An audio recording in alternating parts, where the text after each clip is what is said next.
What's up, everybody? Welcome. It's that time of week again. It's time for Post to Post. This is Will, one half of the Brothers of Discussion. Sadly, I'm flying solo tonight, which is going to be real odd since this podcast really hinges on conversation, but I'll pretend I'm talking to you guys, much like we always do anyway, but it'll just be me talking into space and pretending that you're listening. So, without further ado, we're going to cover a few things that have gone on lately. We're going to hit Dynamite from last week. We'll hit a little bit of Rampage, and definitely I'm going to talk a lot about New Japan's Capital Collision, because I was there this past weekend, and it was the fucking tits. Let me go ahead and tell you, it was so good. But anywho, let's dive into some happenings with AEW. I will say we're going to keep this episode pretty short and sweet, not go over a whole bunch of crazy business, but shouldn't be too terrible. Now, just this past Wednesday, we had a pretty solid Dynamite. We had a few matches for the Owen Hart Foundation Men's Tournament. We had some quarterfinal matches. We had, starting off the show, Adam Cole versus Dax Harwood. Solid affair. Dax wrestled it. Classic, like, old school, burly, Hart style wrestling. And it was awesome. Kept Adam Cole pretty well grounded. No crazy high spots or anything. But the wildest thing about this match, and what I like most, is they did some good in-ring work. You watch them work different appendages and body parts. Cole especially working the ribs, which played out really well later in the match. And mostly because Harwood kept wanting to end the match with a sharpshooter. You know, that coup de grace, since this was a Hart tournament match. And what better way to seal the deal than with the finisher of the Hart brothers, the sharpshooter. But he didn't get his wish. He locked it in. He tried to hold it, but he came back clutching those ribs. And commentary said it perfectly when, to paraphrase, they were like, he can't hold it because he's been getting his ribs worked by Adam Cole, starting off with the turnbuckle post and then various other things throughout the match. And then Cole spun around and popped the sharpshooter on him. Dax tried his best to get to the ropes. Cole walked him back to the middle. Nice long hold. I really would have preferred if Dax pulled a Stone Cold and never tapped and just held it until he passed out, because I think tapping to the sharpshooter kind of killed his strength a little bit. But at the same time, I'm not upset that he tapped. I just think it would have been a little bit better in the long run if he had passed out as opposed to tapped out, because it would have made him seem so tough he wouldn't pass out. He wouldn't tap, he'd just pass out instead and not give him the satisfaction of giving up. That says he's too big a winner to quit. Good stuff either way. Now, next match, CM Punk and John Silver. We all know this was just a build-up match, something to further fuel the flames of the rivalry between Punk and Adam Page and their upcoming title match at Double or Nothing. I mean, they let Johnny Hungy get some good licks in. Good stuff. We all know Johnny Hungy can throw some of the stiffest kicks around. Punk was taking them. Punk was working him real well. It was a great match. But the icing on the cake was that finish. Oh boy. Punk eyeballing Page up at commentary, and then taking his buddy Johnny Hungy out with the buckshot lariat, as opposed to one of Punk's signature finishes. I think that was the perfect adding insult to injury. And then they got up, and then Page stormed down, got up in Punk's face, great stuff overall. Great stuff. Now, what do I think should come of this? I will go ahead and tell you right now, at Double or Nothing, Punk will not get that belt. If he does, I will be incredibly disappointed. He doesn't need it. Page needs to keep that belt for a good while. Set up this as a longer term feud. If anything, give Page a heel turn. That way, he can win dirty, keep the belt, and create a longer feud. And then Punk can challenge him again. Either, they could do a follow-up match at the New Japan crossover show in Chicago, because rumor has it All Out may not be held in Chicago since they're doing that big New Japan show there. That's rumor. Whether it happens or not remains to be seen. But if not, All Out, if it still happens in Chicago, would also be a good place. But Punk does not need to win that title at Double or Nothing.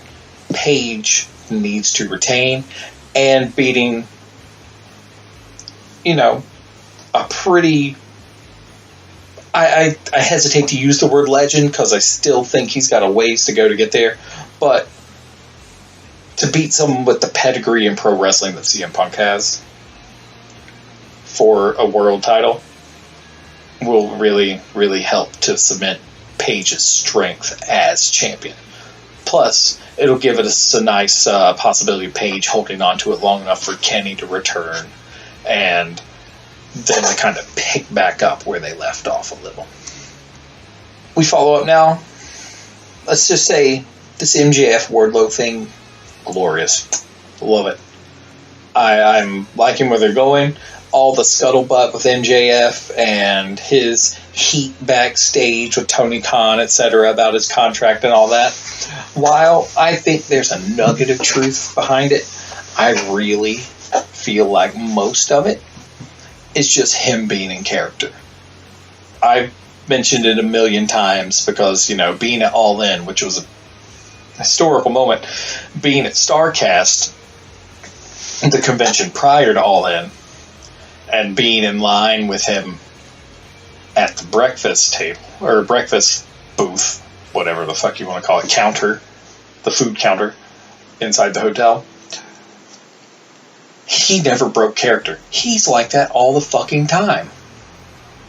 Kayfabe is alive and well with his character. So, I do not think one bit that it's 100% fact when they say that he's unhappy. He's got damn near full creative freedom at AEW. It just works better with his character to play up the money angle. And constantly, throw that little dig at AEW like he wants to go to WWE. If he went there, they'd fucking cut his balls off. Plain and simple. He'd be castrated almost immediately. They're not going to let him have that mic reign that he has here. No way. No way at all. But let's just go and circle back to the main thing. He set up some stipulations for the fight between him and Wardlow. And let's just say that he is really stacking the deck against Wardlow. I mean, Wardlow's got to take 10 lashes this week. He's got to beat Shawn Spears. Then he's got to go through a cage match with... that cage match is with Shawn Spears. And the special guest referee is MJF. If there's anything that can hamstring Wardlow, it's the fact that MJF is going to be a special guest referee. Do I think he's going to try and, dupe Wardlow as much as possible? Hell yeah. Do I think MJF's going to be the one that counts the finish for that match? No. I have a feeling something's going to happen to where MJF gets hit by Spears or some such, and one of the other referees comes in to finish the count. Because I don't see him letting Wardlow get a 3 count from his hand against Spears, setting up a match between the two at Double or Nothing. Don't see it happening. There's going to be some other swerve that happens. Mark my words. There's no way there's not going to be. But either way, I am very excited. This is the best story arc they've had with MJF in a while, and it's one that's made more sense. It hasn't felt really shoehorned. And that brings us to the next part. The in-ring debut of Danhausen. Which, while at first I was a bit miffed that he got, just straight squashed by Tony Nese. But that finish where Hook came out and shook his hands to create Hookhausen.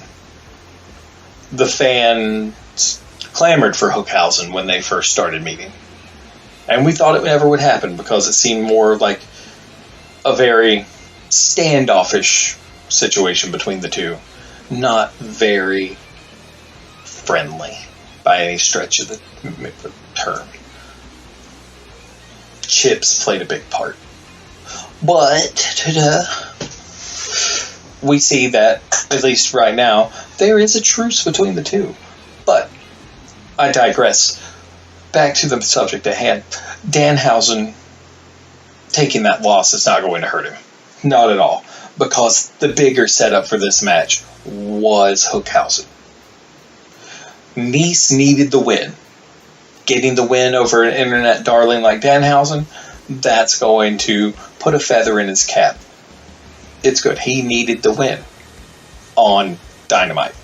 He's 15-2. Now 16-2 after that win. But most of those wins came on Dark. He needed something on the main show. And here it was. Would I have loved to have seen Danhausen do better? For sure. I would have loved to see him get a little offense in. But that's okay. We've got plenty of time. As long as Danhausen keeps that sweet new cape, which I do enjoy. I loved his old cape as well. That homemade feel was so nice. This new cape and the high collar, it fits very well. He just needs his jar of teeth. They better let him bring his jar of teeth, because I want to see the mouthful of teeth Danhausen version of the GTS. I forget the name. I apologize. But I want to see it happen. Now, at Double or Nothing, Mark Sterling, everyone's favorite lawyer, is set to partner with Tony Nese. And we saw on Rampage that Tony Nese said he didn't need Sterling there and he'd do it solo. So it could be a handicap match, but my guess is Sterling's going to be there as a tag partner that never gets tagged in. And he's going to have to wrestle Hook and Danhausen together. Are we going to see a Hook-heavy match or a Danhausen actually coming out to show what he can do? It could go either way. I'm thinking Hook's going to do a lot of the heavy lifting because Danhausen's going to be more of the gimmick for the match. But I don't see Danhausen not doing quite a bit because the dude can work. Go back, watch his ROH stuff, watch anything from on the indies. He knows what he's doing. He's tougher and more versed in the ring than those people would think. But I'm looking forward to Double or Nothing in this match. I really am. Hopefully you guys are too, because I've been ready to see Danhausen on the national screens for so long, and it's finally happening. Next, Jungle Boy and Ricky Starks for the FTW Championship. Damn fine match. We knew Jungle Boy wasn't going to win. We knew it. I mean, bar none. It was pretty solid. You know, he had Ricky Starks dead to rights, but classic interference count, thanks to Swerve Strickland coming out trying to help, but actually hindering. You know, that shit happens all the time. Starks still got his Rochambeau, boom, boom, boom, but it sets up the tag match, or a three-way tag match between Jungle Boy, Luchasaurus, Swerve Strickland, Keith Lee, and then Team Taz a la Ricky Starks and Powerhouse Hobbs. That's what I see brewing from this. Not just the continued Team Taz versus Lee and Strickland. This triple threat. Because, one, Jurassic Express is kind of peeved at Lee and Strickland because Strickland cost them the match. We saw it. They counted to like 1,000. I mean, he had it. But, you know, best laid plans of mice and men, as they say. Either way, a three-way tag is going to be pretty solid between those teams. It's not going to be bad. If they put the title on the line, I don't necessarily see it changing hands, but I wouldn't be against Team Taz getting those belts. Now, would Keith Lee and Strickland having those belts be good? Yes, but at the same time, I'm not sold on how well they gel as a team yet. It still seems kind of early for that one. But most likely, Jungle Boy and Luchasaurus will keep those because I see a more feasible first drop going to probably Red Dragon or one of the other tag teams. And then we had Toni Storm and Jamie Hayter for the first quarterfinals match of the women's tournament. It wasn't bad. There were definitely some miscues. The only irksome part of this match for me, really, was the finish. Because Storm got Hayter up, but instead of getting a nice clean version of Storm Zero or finish, she just fell backwards for that pile driver.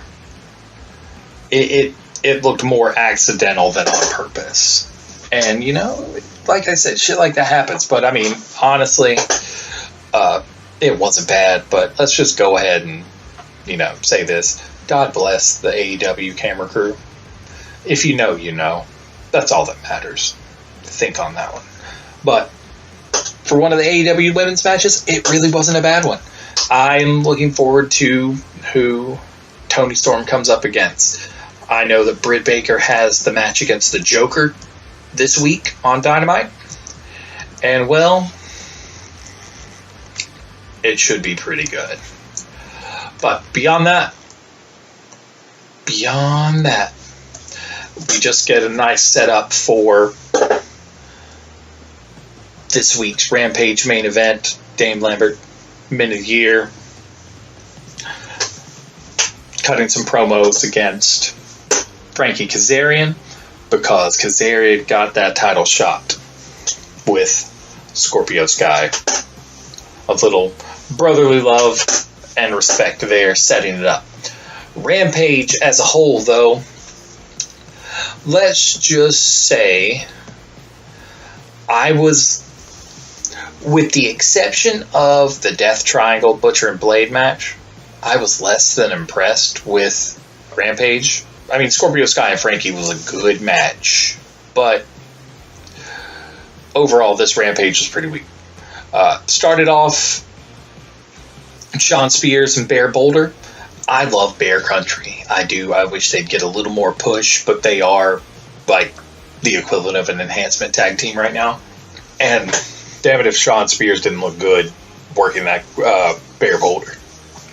He showed off his power. He didn't look weak or comical. He did what he needed to do. And then being able to land the C4 on that big guy was solid. And then, of course, being the chairman, you weren't going to have a Sean Spears match without him coming out and beating the shit out of somebody with chairs. Following that, Death Triangle, Butcher and the Blade, Mark Quinn. Oh boy, Death Triangle is looking good. Butcher and the Blade looking good too. I want them to get some more respect as well. But fuck, I love Death Triangle. I said it, like when they formed it, that name sold me immediately. Sold us as a show immediately. We love fucking Death Triangle, and goddamn, they're looking good. And then that setup with their feud with House of Black. Oh boy. I'm excited to see where this comes and where it goes. Now, I could easily see those two factions joining together. It would make sense. But at the same time, I think they'll be better warring against one another because they just have this nice balance. Each one of them almost matches up with someone else. The only X factor there being Brody King because he's fucking gigantic and no one else, or no one in Death Triangle matches up with that. Skill level, I would say Penta probably matches up best with Brody because Penta works hard and stiff and he's got the more tough guy style. Ray probably matches up best with Malachi Black, because both of them, they have a lot of nimble agility. And then Pac honestly matches up best with Buddy Matthews because they look like they're cut from the same cloth. Both of them are fucking jacked behemoths. It's crazy. And so it's just a really well balanced rivalry. I'm excited to see where it goes. And again, I'll say it, like, the match was great.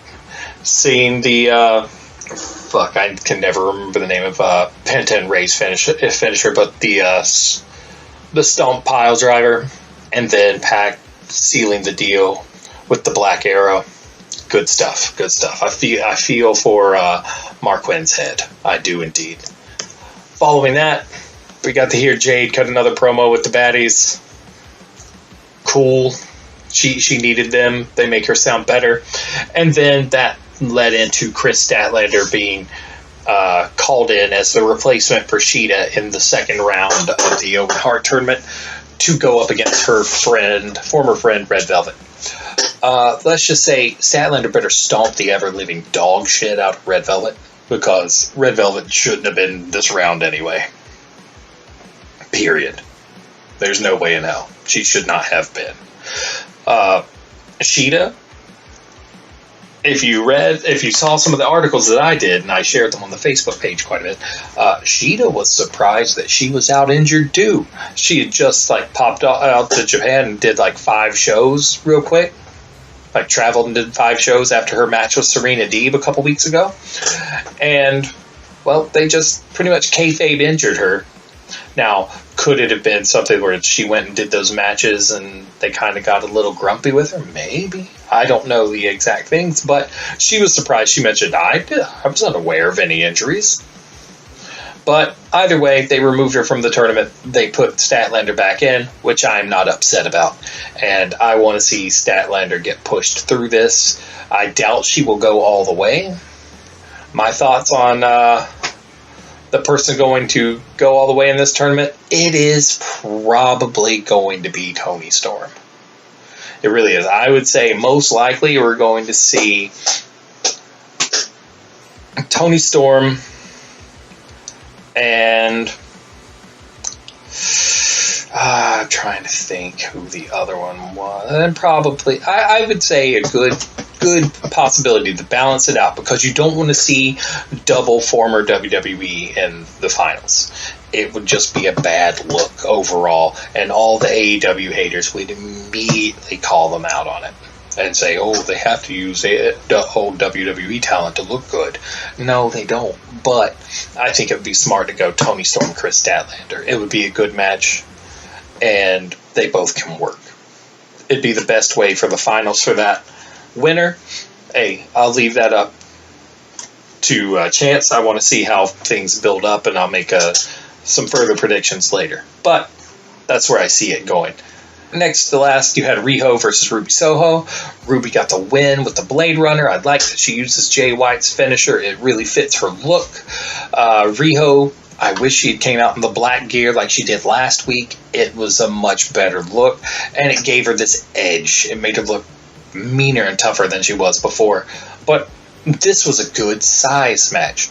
They both matched up real well size-wise. I think they worked well together. There's still some awkwardness, of course. I think, I always think with Ruby, as much as I like watching her matches, I still think she moves a little hesitantly from time to time, where she second guesses a couple steps and slows down and telegraphs things a bit too much.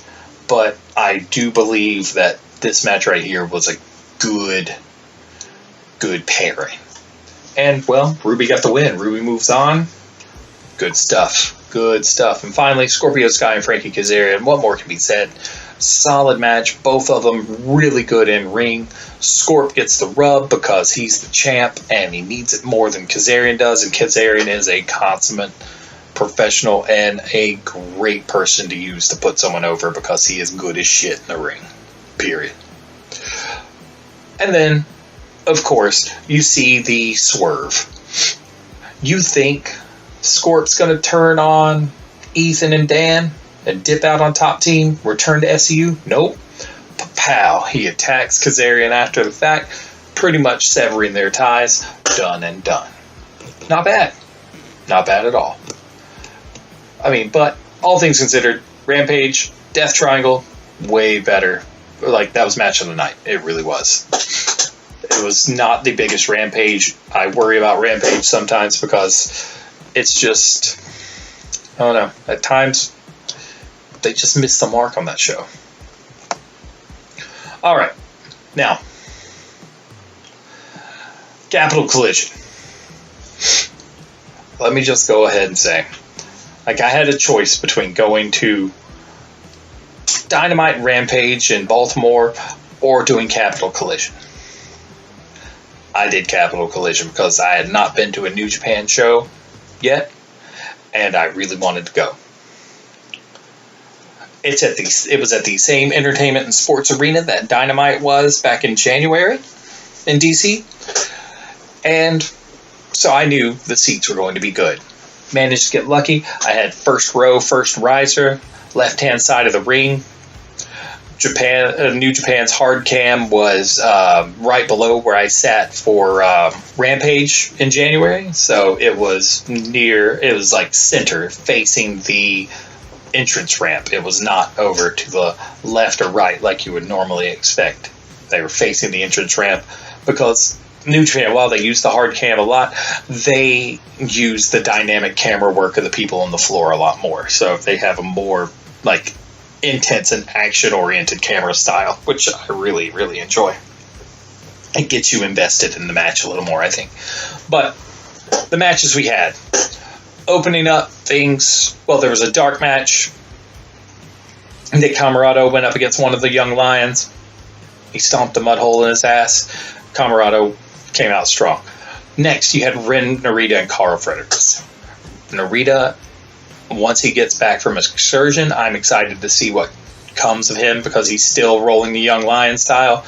He's upgraded a little bit. He's sporting kick pads instead of the shooter boots. So he's slowly coming into his own. Carl Fredericks was a Young Lion just recently, but because it's the LA dojo and because it's the United States version, they're going to rush that shit a little bit. They're not going to go through the full dojo experience like the Japanese wrestlers do, which I think is a damn shame. But Carl Fredericks already rolling up looking like a low-rent Shawn Michaels combined with the Ultimate Warrior. A shitload of tassels, earrings, and leather jackets.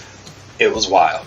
But it was a damn fine match. They went back and forth. They went real hard. Fredericks and Narita traded back and forth. Narita almost got a tap with a very solid Texas Cloverleaf. But Fredericks was able to come back, overpower him, get the 1-2-3, boom and done. And then, to continue some shit that happened on Strong, out comes QT Marshall in the factory. And they attack and challenge Carl Fredericks because they had offered Fredericks a spot in the factory. He turned them down, and so they beat the crap out of him, setting up their match for Philly, which was this past Sunday. Next, you have the DKC, Yuya Uemura, David Finlay, Tangaloa, and Fred Rosser versus Team Filthy, which was Jarrell Nelson, Royce Isaacs, JR Kratos, Danny Limelight, and Tom Lawler, the then current New Japan Strong champion. Well, great match. Really, really good. Just good overall. Lots and lots and lots of back and forth. Let's just say David Finlay came out with a legitimate shillelagh. And I was like, if he doesn't use that at some point during this match, it's going to be a damn shame. Yuya Uemura worked his ass off the whole match. And you thought he would be the one to get the pin because he was a young lion in a team with names against a team full of names. But he didn't. A rare thing. I will say this. Lawler came out there looking like a fucking weird gender-bent Daisy Duke. He had weird-ass fucking jorts on. That weren't even jorts. I don't know what the fuck was about it, but fucking weird, man. Now, follow along. We got some good things going, but it was mostly just to really further the Fred Rosser and Tom Lawler feud, because they've been going back and forth for a while. Rosser being no days off, to never take a day off, always working type, and then Lawler being the filthy fighter. But Lawler gets limelight to get the win. Or did I say Lawler? I'm sorry. Rosser. My apologies. Locks Lawler up, but Danny Limelight gets the spinning DDT on DKC to get the win. Sorry, I got things mixed up a little bit there. It's a long time and I have to use a few notes, and I read my notes wrong, so apologies there. But Tom Lawler, Team Filthy, got the win, but it wasn't for long. It was just, and then right after that, huge brawl, and that's when the shillelagh comes out. Fucking boy, former tag partner of Juice Robinson, Finlay, he starts smacking people with that shillelagh, and I was like, perfect. And it keeps going, goes off back into the thing. Like, Team Filthy rolls out, Lawler gloats with the belt, and then they hobble back in the back with the other crew rolling out shortly after. Next, Great O'Khan and Chase Owens. I'm so glad to see Chase Owens getting some fucking push, man. I like Great O'Khan too, especially his creepy Chinese ghost entrance, which a lot of people complain about. Like, why the fuck did he come out looking like that with a thing over his face? Apparently they don't know much about, supernatural characters from China, Mongolia, etc. So he comes out like the creepy Chinese ghost zombies, and it's pretty cool. Well, it was a classic Chase Owens Dirty Bullet Club match. It was good stuff. Chase hit him with all the stuff he needed to do. He landed the jewel heist. He hit the highs and lows. O'Khan had a very, very strong look. They even traded Mongolian chops. Chase hitting him with a few, and then O'Khan showing him how it's done. But main takeaway here, the classic heel finish. Chase rolled him up, feet on the ropes, got the 3, boom, boom, boom. Bullet Club, win number 1. Shit. Because I'm all about Bullet Club getting some love. Because it feels like the last few years they have not. After some of the shit that's gone on in Japan with Bullet Club, I'm super stoked about how this year's looking. Next, United Empire, Aaron Henare, Kyle Fletcher, Mark Davis, the 2 new members that recently debuted, and Jeff Cobb versus TMDK, Mikey Nichols, Shane Haste, and Jonah with Bad Dude Tito. Let's just say this, get this out of the way. This was just a setup for the Clash of Titans, Jeff Cobb versus Jonah. Okay? Go ahead and get that out of the way. Also, Jonah's ring attire, fucking sweet. The red skull, the white waves on the back, the spine kind of look. Oh, it was super nice. I would love to have an action figure of that. Maybe I'll see some decals coming pretty soon. I'll go scoop up one of his Bronson Reed figures from the store and do it to it. But we shall see. Either way, great stuff. Of course, classic 8-man tag affair. Everyone trading off, turning into a bunch of, individual singles matches or quick double team standoffs. Jeff Cobb just looking mad strong and agile. But when Jonah finally comes in there with Cobb, they start doing running clotheslines to each other, just bouncing off. Neither one of them yielding a step. They just hit and bounce back. It's like there's nothing. It's no effect. They're at a fucking stalemate. And they keep going. Keep going. Jonah finally comes up with a little bit of an edge, and then they wind up going outside. The legal men at that time, Kyle Fletcher, and I think Haste was the one that was the thing. Legal at the time, but Haste and Nichols come in, hit him with a double team, hit Fletcher with a double team, and seal the deal for Jonah and company. Now, the next match is probably one of the best matches of the night, and I was surprised at the finish. But Brody King versus Minoru Suzuki. holy shit. I mean, they had some fucking promos cut during the, after show at some of the earlier collisions on Strong, etc. So they had built this little brawl up, and Brody looked like he was doing great. He was giving Suzuki everything he had. Suzuki even tried, like, almost immediately, and I've shared tons of pictures on the Instagram from that night, but he tried to get his classic triangle rope choke, but Brody was too strong, kept him up. But then Suzuki started working that arm, took away that strength. And you thought Suzuki was going to do it because Suzuki got him in the bulldog choke, choked him out a little bit, and then he actually got him up in the gotch pile driver position, held him there for a minute, and like you thought he was ready to drop back because he got him full off the ground. You wouldn't think he'd get that big fucker up, but he did. Suzuki is a goddamn legend. And, well, next thing you know, Brody was able to wiggle out. Suzuki goes back to working the fingers. But lariat from Brody King. And then King hits his Gonzo bomb to get the win. I was really surprised that King got put over on a New Japan show over Suzuki. Surprised the hell out of me. But in classic Suzuki fashion, he took his frustrations out by delivering a gotch pile driver to one of the young lions in the ring. Classic Suzuki. I'm for it. After that, Ishii versus Eddie Kingston. Let's just say the highlight of this match is how short a time the kayfabe bandages for Kingston's burn lasted. 3-4 minutes tops. But if you want a classic strong style match, it was this one. Chops, chops, chops. And they were chopping so fucking hard, you could feel it in your chest in the seats. I mean, New Japan can chop like no other promotion. No other promotion. Just Chop City. And you can fucking feel them. It was glorious. They just resounded throughout the fucking arena. And if they landed a solid one, goddamn, it made you cringe a little bit.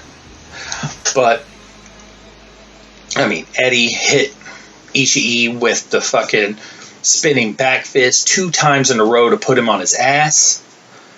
But Ishii still managed to get out. Gets that vertical drop brainbuster on Kingston for the win. After this, though, was probably the least enjoyable part of the whole show.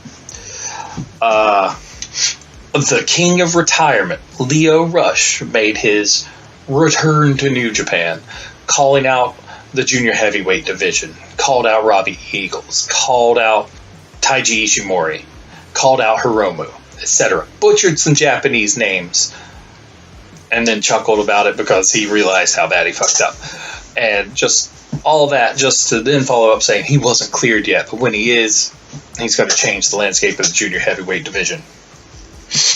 My thoughts on that are, I'll believe it when I see it, because the last time he was in New Japan, he left for AEW, he got injured, as soon as he debuted, he retired, he came back to New Japan, he left New Japan again, came back to AEW, got pissed off about something, left again. You know, this fair weather contractual status he seems to have with people, it's rubbed me the wrong way. I mean, he's good in the ring, but I mean, when are you gonna say, you know, you need some consistency? Enough's enough. We can't, you know, bank on this inconsistent performance. We'll see. We'll see. Hopefully, he's a little more long in the tooth here than he was before. Follow that, you've got the next main event, or co-main event, Jay White and Hikuleo versus Okada and Rocky Romero. Alright, let me just say this. The 2 biggest pops of the night, bar none, were Okada and Suzuki. Jay White was a close third, but Okada and Suzuki, definitely. I love Okada's entrance. As soon as that fucking money hits and those guitar licks start, Great. His and Antonio Inoki throwback style robe and scarf entrance gear worked so well. And Jay White, well, dude is shredded out. It's crazy. And he's a ring technician. Let's just say he was working it smart the whole time. Constant tag outs to Hikuleo. Hikuleo was looking good. Best part of the match, funniest fucking shit of the whole match. Jay tags in Hikuleo the first time.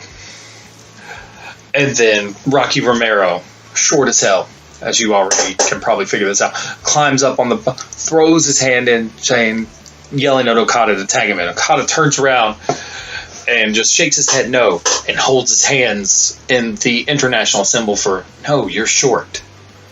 And then wags his finger at him, then turns around, and then he keeps doing it, and then Okada finally relents and tags him in.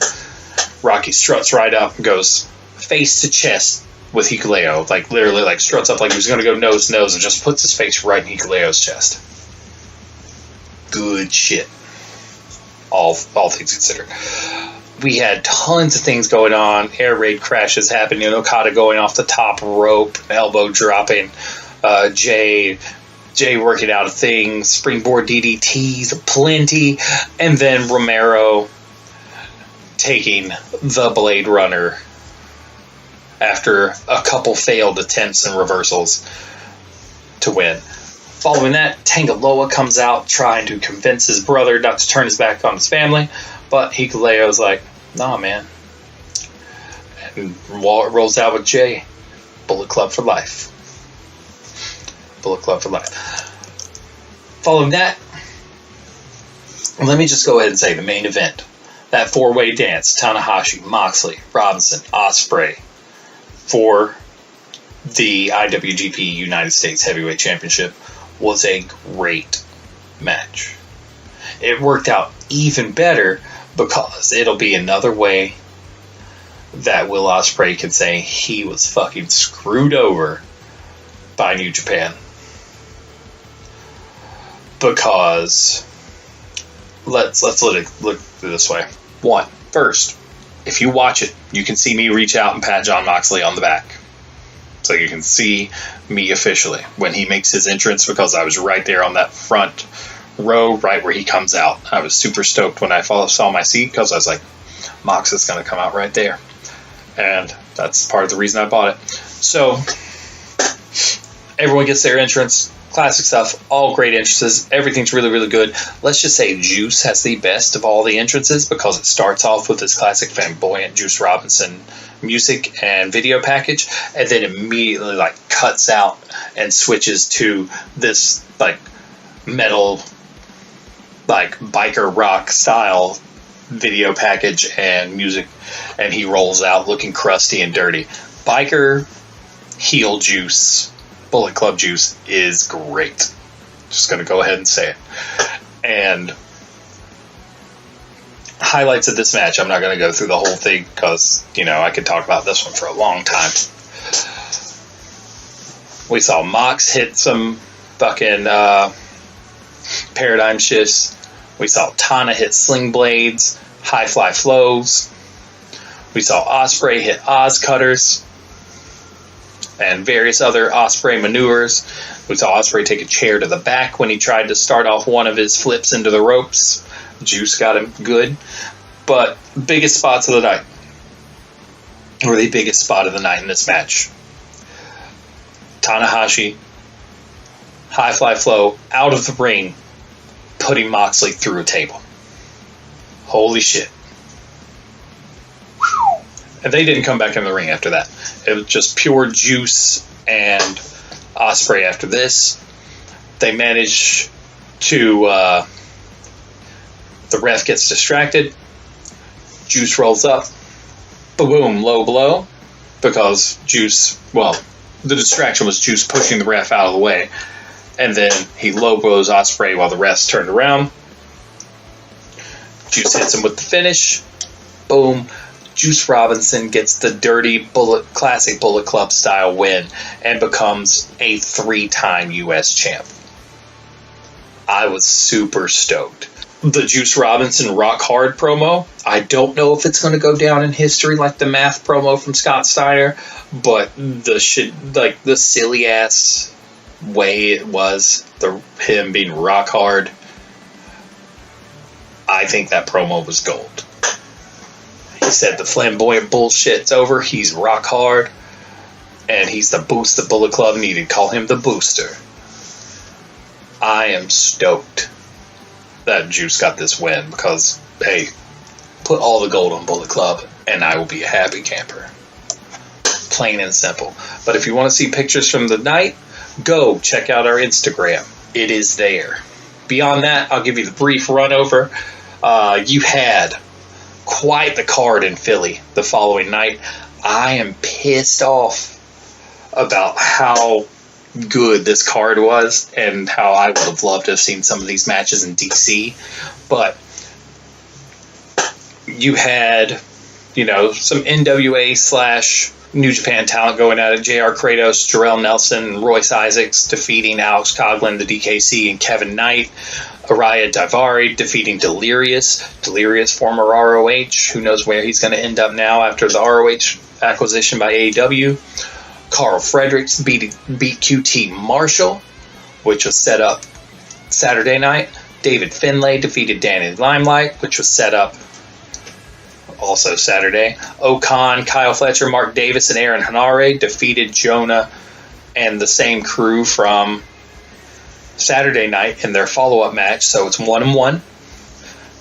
Jeff Cobb defeated Willie Mack.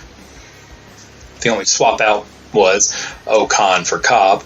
Killer Cross made his appearance with New Japan, going against Yuya Uemura, and it ended in a ref stoppage. Now, I haven't had a moment to see this yet. I'm just going over it for those of you who had, and just to see where it followed up from there.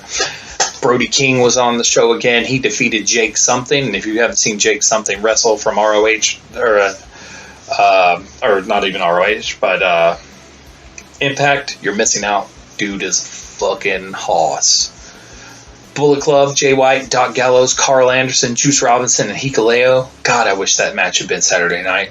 They defeated Chaos. Chaos is a representation beating Ishii, Rocky Romero, Chuck Taylor, Ren Narita, and Mascara Dorada. Suzuki gets a win that night, defeating Tony Deppen. And then you had the strong openweight champion, Tom Lawler, going against Fred Rosser, and Rosser gets the win. So Lawler has finally been dethroned as the strong openweight champion. And then the main event, Tanahashi beating Chris Dickinson. That was Collision in Philly, in a nutshell. But let's just say New Japan, I think, is really, really building up with this series of collisions to June's main show. And it's going to be really, really good. I am super excited for the crossover with AEW Forbidden Door. It's going to be fucking great, and I hope that they put together the right card. It'll be the perfect time if Kenny's clear to bring Kenny back, because Kenny and New Japan are like peanut butter and jelly. They really do go together. And if he's not, it'll be a missed opportunity.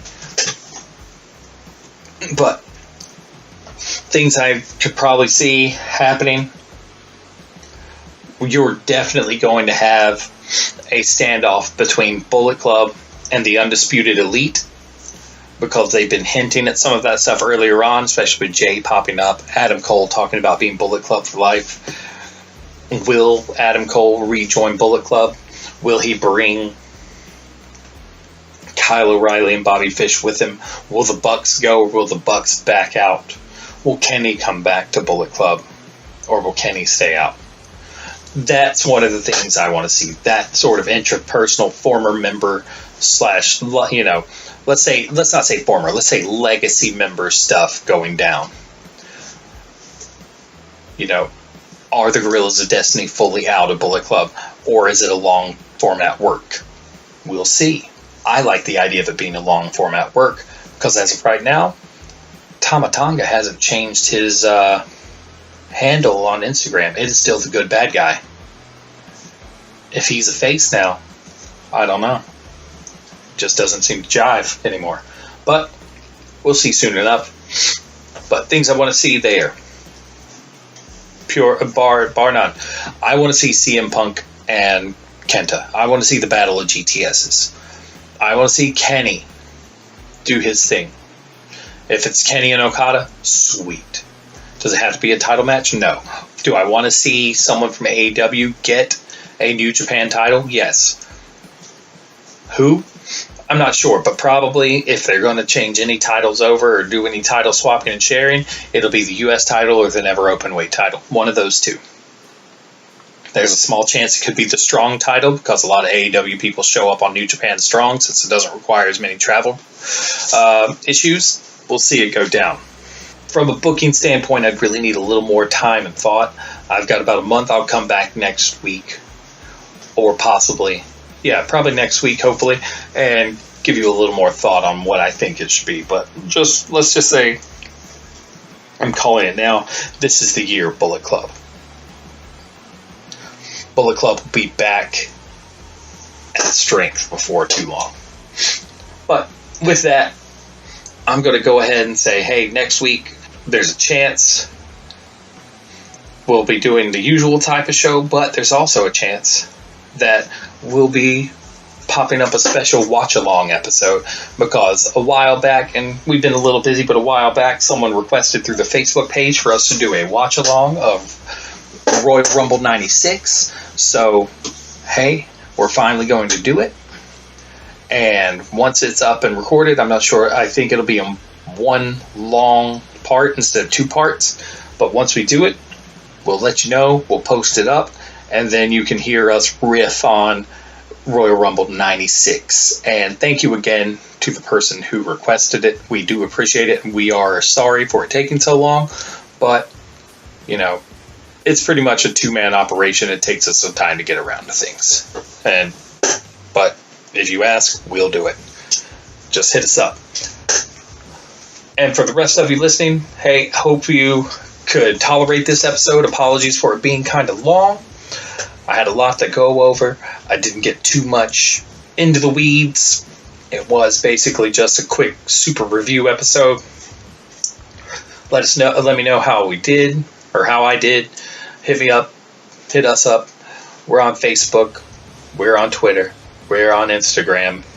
Check the Instagram. Tons of photos. I'll put the ads for those various social media networks in the show notes. Check them out.